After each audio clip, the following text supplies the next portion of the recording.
পাকিস্তানের সঙ্গে মাখো মাখো সম্পর্ক তৈরি হয়েছে বাংলাদেশের। নতুন করে চাঞ্চল্যকর খবর সামনে আসছে। 4 দিনের শুভেচ্ছা সফরে বাংলাদেশে পৌঁছেছে পাকিস্তান নৌবাহিনীর জাহাজ পিএনএস সাইফ। প্রকাশ্যে এটিকে শুভেচ্ছা সফর বলা হলেও এর নেপথ্যে বিশেষ কোনো প্ল্যান রয়েছে কিনা তা নিয়েও প্রশ্ন উঠতে শুরু করেছে। বাংলাদেশের খবরেই ওদের হার্টবিট বেড়ে যায়। আমরা হাসলে ওরা ভাবে নিশ্চয়ই কিছু প্ল্যান আছে। হায়, দিন যত যাচ্ছে ভারতের কপালে চিন্তার ভাঁজ ততই বাড়ছে। কারণ বাংলাদেশ আর পাকিস্তান এখন আগের চেয়ে অনেক কাছাকাছি আসছে। আর এই খবর শুনে পশ্চিমবাংলার মিডিয়া এমন পাগল হয়ে গেছে যেন কালই যুদ্ধ লেগে যাবে। পাকিস্তানের নৌবাহিনীর একটা জাহাজ এসেছে বাংলাদেশে 4 দিনের শুভেচ্ছা সফরে, কিন্তু ওরা বলছে এর পিছনে গোপন প্ল্যান আছে। বাংলাদেশে কেউ এলেই ভারতের মিডিয়া এখন তদন্ত কমিশন খুলে বসে। এরা কেন এলো, কার সঙ্গে দেখা করলো? ভারতীয়দের বলতে চাই, অন্য দেশ এলেই তোমাদের হার্টবিট কেন বেড়ে যায়? তাদের ভয় একটাই, বাংলাদেশ যদি নিজের মতো সিদ্ধান্ত নেয় তাহলে ভারতের প্রভাব কোথায় যাবে? বাংলাদেশ ও পাকিস্তানের সম্পর্ক নিয়ে কি বলছে পশ্চিমবাংলার মিডিয়া, আসুন তা দেখি।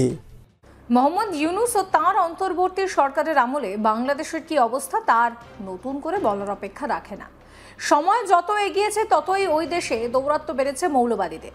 ওই দেশে মৌলবাদী নেতা ও অন্তর্বর্তী সরকারের অনেকের তরফেই ভারতের উদ্দেশ্যে নানা মন্তব্য ধেয়ে আসছে। অন্যদিকে আবার এই সময়টা পাকিস্তানের সঙ্গে মাখো মাখো সম্পর্ক তৈরি হয়েছে বাংলাদেশের। উভয় দেশের শীর্ষস্থানীয়দের কাছাকাছি আসতে দেখা গিয়েছে। বলতে গেলে পাকিস্তান প্রীতি বেড়েছে বর্তমানের বাংলাদেশের। এই অবস্থায় নতুন করে চাঞ্চল্যকর খবর সামনে আসছে। 4 দিনের শুভেচ্ছা সফরে বাংলাদেশে পৌঁছেছে পাকিস্তান নৌবাহিনীর জাহাজ পিএনএস সাইফ। সেটি চট্টগ্রাম বন্দরে পৌঁছালে কমান্ডার চট্টগ্রাম নৌ অঞ্চলের পক্ষ থেকে চিফ স্টাফ অফিসার জাহাজের কর্মকর্তা এবং নাগরিকদের স্বাগত জানান। শুভেচ্ছা সফর শেষে জাহাজটি আগামী 12 নভেম্বর বাংলাদেশ ত্যাগ করবে। এদিকে পাকিস্তান নৌবাহিনীর জাহাজ বাংলাদেশে যেতেই নতুন করে চর্চা শুরু হয়েছে বিভিন্ন মহলে। প্রকাশ্যে এটিকে শুভেচ্ছা সফর বলা হলেও এর নেপথ্যে বিশেষ কোনো প্ল্যান রয়েছে কিনা তা নিয়েও প্রশ্ন উঠতে শুরু করেছে। প্রসঙ্গত কিছুদিন আগে ঢাকায় পাকিস্তানের জয়েন্ট চিফস অফ স্টাফ কমিটির চেয়ারম্যান জেনারেল শাহিদ শামশাদ মির্জার সঙ্গে বৈঠক করেছিলেন মোহাম্মদ ইউনূস। জানা যায় দুদেশের মধ্যে কূটনৈতিক ও বাণিজ্যিক সম্পর্ক আরও শক্তিশালী করার লক্ষ্যে পাকিস্তান সেনাবাহিনীর কর্তাদের এই সফর। ঢাকায় রাষ্ট্রীয় অতিথি ভবন যমুনায় এর সাক্ষাৎকার হয়। সূত্রের খবর, বাংলাদেশ ও পাকিস্তানের দ্বিপাক্ষিক সম্পর্কের বিভিন্ন বিষয় নিয়ে আলোচনা হয়। দুদেশের মধ্যে ঐতিহাসিক, সাংস্কৃতিক এবং জনগণের মধ্যে সম্পর্ক আরও জোরদার করার ব্যাপারে বক্তব্য রেখেছেন জেনারেল মির্জা। একাধিক ক্ষেত্রে সহযোগিতা জোরদার করার ইচ্ছা প্রকাশ করেন তিনি। বাংলাদেশ ও পাকিস্তানের মধ্যে বাণিজ্য সংযোগ এবং বিনিয়োগ সম্প্রসারণের বিশাল সম্ভাবনার কথাও উল্লেখ করেন। অপরদিকে এই সাক্ষাৎকারকে কেন্দ্র করে বিতর্কের ঝড় ওঠে। জানা যায় জেনারেল শাহিদ শামশাদ তাকে কিন্তু একটি বিতর্কিত মানচিত্র উপহার দেন মোহাম্মদ ইউনূস।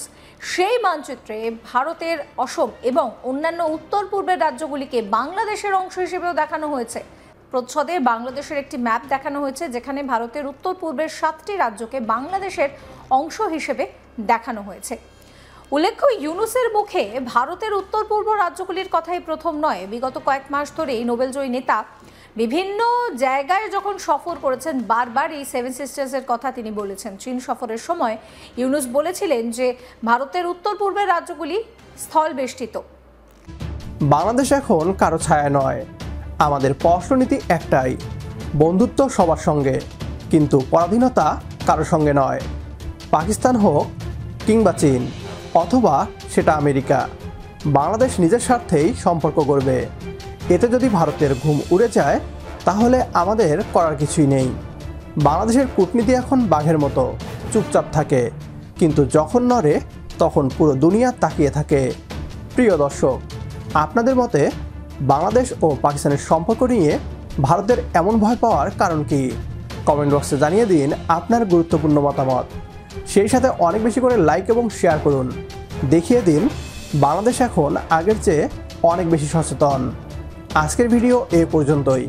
পরবর্তী ভিডিও দেখার আমন্ত্রণ জানিয়ে বিদায় নিচ্ছি আজ। আল্লাহ হাফেজ।